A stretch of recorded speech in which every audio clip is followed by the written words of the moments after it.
Welcome back to the Become Your Own Muse podcast. I am your host, Danielle Lowy. Today, I want to talk about a feeling that I had for a very long time. And I feel like because I had this feeling, someone else is experiencing this somewhere, and you're going to know exactly what I'm talking about. And this episode is really going to help you out.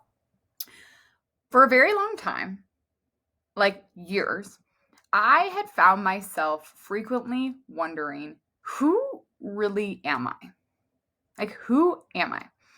And the reason that this would come up pretty frequently in my life is because there was a lot that I felt like I didn't understand about myself. I had days where I was like on top of the world, was on the highest of highs. I felt like I could conquer anything. I was in such a good mood. I was so friendly with people. I was so outgoing. I just I was just on the top of the world. Like, that's the best way I can describe it. And there'd be other days where I felt like I would behave a certain way, or this other side would come out of me, or I would just start doubting myself, or maybe I was like one day really disciplined and really motivated, and I was like, I'm going to go to the gym and I'm going to start this business idea and I'm going to do this. But then a week later, I would be the opposite of that, where I would be just like laying in bed and feeling sorry for myself and being like, I'm never going to accomplish anything. Like, what am I doing? I'm not cut out for this. And there would be times when I would react in a certain way that just felt very out of character for me. And it wasn't good to look at. Like, in the moment, I would be very stubborn, very defensive, very harsh and mean and manipulative. And I would potentially, someone would say something to me and I didn't like the way that it felt and it made me feel. And I would just, it was almost like I saw red, and then I became this different person, and I just like lashed out at that person and said something really mean, or I just got really reactive. I got really defensive. And maybe an hour or 2 hours would go by, and I would look back, and I almost like neutralize the situation after that. And I would look back and be like, why did I react like that? Like, why does this keep happening? If I had friends that I would get in disagreements with, it was almost like I would see red and just want to end the friendship with them. Or I would just want to do something really mean to get back at them. And this like really different side came out of me that I didn't really understand.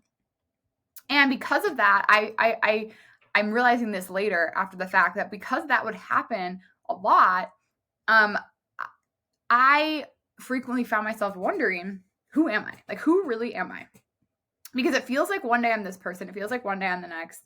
And one day I'm on top of the world. One day I'm just like laying in bed. I can't get out of bed. One day I'm like the most friendly, nicest. I care about you. I care about what you have to say. And the next time, like, I hate everyone. Like, what is this? Like, I would constantly be doing like Google searches of like, am I bipolar? Am I autistic? Am I this? Am I that? Like, the amount of Google holes that I have gone down to be like, what is it? Like, why do I feel like I don't understand myself? And the biggest gap of why this is occurring, and if you know what I'm talking about, like, you're really going to resonate with this, where you just feel like you don't understand why you do the things you do. Maybe you get really reactive or sensitive in a certain situation. Maybe it comes out a lot with your family or a sibling or a significant other, maybe like a really good friend, or something happens and you react very defensively, or you just get really sensitive or really insecure, and that insecurity just leads you to like lash out. And then again, like, an hour goes by and then you're perfectly fine. You're like, why did I react like that? It wasn't a big deal. Like, but in the moment, it felt like such a big deal. It felt like the emotion you were experiencing, that was all you could focus on. It's like your mind told you this situation was occurring, and nothing else was true but the thing that you had seen in that moment. That person was trying to attack you. That person was trying to go after you. That person gave you feedback. Oh, yeah, they were just trying to come after you. Like, that's the story that you had created. And that's what you believed to be true so wholeheartedly in that moment. And then when you removed yourself a few hours later, it was like, I kind of overreacted. Ooh, I was being like really sensitive there. So you were almost aware of it, but you're unable to change it. And the reason that this is happening, and the reason there's this gap of you behave in a certain way, you can't understand it, you can't necessarily articulate it or find the language for it, and you feel like you almost don't know who you are, or you frequently find yourself going like what is going on? Like, who am I? What really is my true personality at core is because there is a gap in emotional intelligence. And I know this firsthand because this is exactly what I went through, where I was someone who was questioning, who am I? Like, what's even my real personality? Like, one day I'm like this, and one day I'm like that. One day I'm really sensitive, one day I'm not. One day I'm insecure, one day I'm not. And it's because I didn't understand my emotions. I didn't understand who I was. I didn't understand why certain things would trigger me, why they would upset me. Because when you're someone who doesn't have strong levels of emotional intelligence, what happens is you feel this emotion really strongly. And all that matters in that moment is what you're feeling, because your mind is convincing you this thing is true. This story is true. Everyone hates you. You're not good enough. This person's out to get you. This means that you're XYZ. Your mind isn't there to keep you happy. Your mind is there to keep you safe. And when something comes up that challenges that safety, that your mind interprets as danger, it's going to feed you a story very quickly to try to mitigate that risk. And it's going to sound something like, you're not good enough. They think you're stupid. You shouldn't be doing this. What do you think you're doing? It comes out as anxiety. It comes out as insecurity. It comes out as anger, as resentment, as like just reaction, defensiveness. It's your mind's way of trying to protect you from whatever situation it sees as a threat. And if you are not emotionally intelligent, what's going to happen is you're going to see this, you're going to feel this occurring.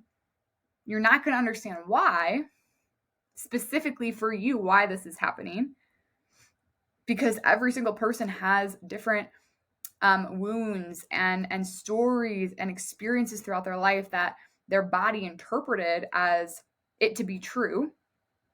Our mind is really lazy. Our mind likes to find shortcuts for things. And so it will take all of our past experiences and situations, and it will create assumptions about those and feed them to us and make this like generalization, and then feed that to our mind to go, here, this is how this is going to keep us safe. Oh, in this one situation, when you were very honest with someone, they reacted really poorly. So now we're going to make this generalization that whenever you are honest about how you truly feel, it's not going to be received in a good way. So we're going to make this generalization to keep you safe that you probably shouldn't be honest. And when there's a situation that requires honesty, we're going to send this protection mechanism of like, no, do not be honest. So we're going to create this emotion, defensiveness or anger or resentment to protect you from that situation. So if you're not in touch with who you are, why you react the way you react, what triggers you, where you're projecting onto different situations, where your mind is making these generalized assumptions that's putting you into safety mode, it's going to be really easy for you to experience these emotions, experience these insecurities, and have it come out as anxiety, have it come out as defensiveness, have it come out as being too sensitive. When you are someone who is emotionally intelligent and you've almost like created this entirely new relationship with yourself. I truthfully believe that a lot of people actually do not have a relationship with themselves. I think that we exist and we just kind of experience the things that our mind wants to tell us and how we are interpreting things, but we don't ever question it. We don't ever challenge it. It's like, oh, I'm feeling attacked right now. Why am I feeling attacked? No, we don't ask that. We go, oh, I'm feeling attacked, so I'm going to believe that to be true. I'm feeling anxious because there's something to be anxious about. That has to be true. It's not, why am I feeling anxious right now? Is there truth in this? Or is this just some story that my mind is creating to keep me safe? When you develop that rock solid relationship with yourself, you start uncovering a lot of stuff. You start uncovering why you have these times where you have really high highs and really low lows. You start to be able to map it and track it back to like, oh, I understand why the reason I feel very sensitive today. I understand the reason why I feel a little insecure. I understand why I'm in bed and I'm being like, oh, I'm not good enough. You're able to map it back and you can figure out why that's occurring. You're able to understand why certain people will trigger you or bring things out of you versus other people won't, or why certain people will trigger you, but they won't trigger someone else. Maybe you have someone at work, like a coworker, or maybe there's a friend in your certain group of friends who just like pisses you off and gets under your skin, but they don't seem to impact anyone else around you, or at least not to the levels that it impacts you. There's a reason for that. Our emotions are tools. They are signals to us. And when you become emotionally intelligent, you learn how to read those signals. You learn how to understand those signals. And what's really cool is then you start to become in control of your emotions instead of them controlling you. You start to be able to, you actually kind of get excited almost at having a negative reaction, because you get to a certain point in your emotional intelligence journey where you will feel a reaction coming up and you'll actually get to choose to not play into it. You'll get to choose and go, oh, I could see why I'm wanting to get triggered here. I could see myself wanting to get defensive. And you go, but I'm not going to choose that. And that becomes a really, really powerful place to be. But a lot of people don't operate in that frequency. A lot of people, that the ability to be able to do that isn't even close to them, because they're so far back in this mentally weak state of, I'm just going to let my emotions play out, let my stories play out, and I'm going to believe them to be true. And you just chalk it up to like, oh, I'm just an anxious person. Oh, this is just how I am. I used to be the most anxious person ever. I used to be the most reactive person ever. I used to be the most stubborn person ever. And for a while I did. I chalked it up to like, this is just my personality. I'm just anxious. I just think more than other people. I just care more than other people. Like, why does everything bug me when it doesn't bug other people? Why do I take on the energy of other people so much when other people, they don't seem to care? That's just the way I am. What a cop-out. How limiting is that? Like, you are not anxious. You are not sensitive. You are not insecure. You just have patterns of being like that. And you've convinced yourself that that is who you are. So then you go out and you find evidence to further prove, yes, I am anxious. See, yes, I am anxious. You do this unconsciously. You don't realize it. But really, you just haven't built your levels of emotional intelligence to start understanding your emotions, start understanding why you are the way that you are. And when you can understand why you are the way that you are and start controlling your emotions, that's when you get rid of the anxiety. That's when you get rid of the insecurities. That's when you get rid of the reactivity. There are so many things now that the way that I handle situations is entirely black and white versus how I did a few years ago. There are situations that you could say something to me and I know the past version of me would have stormed out, said something mean to you, took a stab at you, wrote you off from my life. And now I can receive that same piece of feedback, be in that same situation and say completely neutral and handle it from an entirely different, like way more mature place. And if I'm someone who was on the extreme end of being the most anxious, insecure, stubborn, defensive person, I got to where I am today, that is a testament to like this emotional intelligence work. It works. You getting to know yourself on a very in-depth level, you putting in the time to get to know yourself. And also like, what else could you be doing on this earth with this one existence, with this one human being that you are, and you're not putting in the effort and the time to get to know yourself? You're not getting curious as to why you react the way you do, why your personality the way it is, why you have these curiosities like, who even am I? Like, what is really even my main personality? You're not going to get curious on that. You're not going to think, hey, I actually want to figure out who I am, why I behave this way, why I think this way, why I react this way. And you have to understand that level of control over who you are, what you can accomplish, what your personality is, what your triggers are, what you get impacted by versus what you don't. That's all up to you. It's all in your control. There are some things you can't control in life, but who you are, the person that you are, your personality, your insecurities, your anxieties, your sensitivities, your triggers, your woundings, all of that, how you respond, how you behave, that's within control. And I think this is where so many people get it wrong, is they think that that is out of their control. This is just the way that I am. That's just how I react. That's just how I behave. That's just my personality. And it's such a cop out, because then they just lean on that and they never actually get curious and do the work to figure out who the fuck they are and figure out, hey, I can actually control this.